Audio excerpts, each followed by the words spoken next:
When I was 10 years old, I stayed at home by myself for the first time while my parents went out for a date. I was really into horror movies, so my imagination ran wild, so I had every light on in the house. I was scared, honestly, but not so much due to the lights. My parents told me they would be back by 10, so I wasn't really worried. I had food, blockbuster movies to watch, and my favorite game, Manhunt, on my PS2. By the way, this was 2004. It started to get dark outside when all of a sudden a storm hit. Then the lights went out. As soon as it happened, I ran into our living room near the front of the house with my flashlight.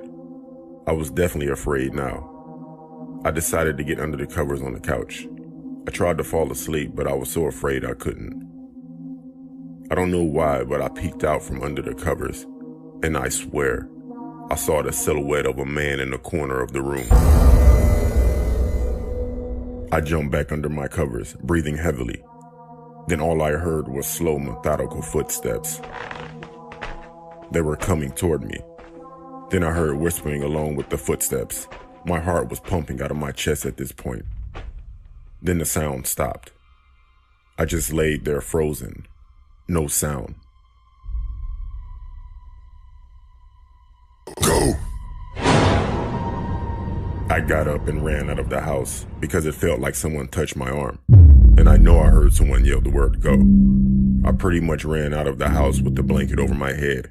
I ran to my neighbor's house. I told them what happened and they called the cops from their cell phones. My parents arrived a little later than they expected due to bad traffic. They seemed angry about what happened. The police say that there was no evidence of a break-in. I still to this day remember that feeling of fear, but I really don't know if it were my imagination or not.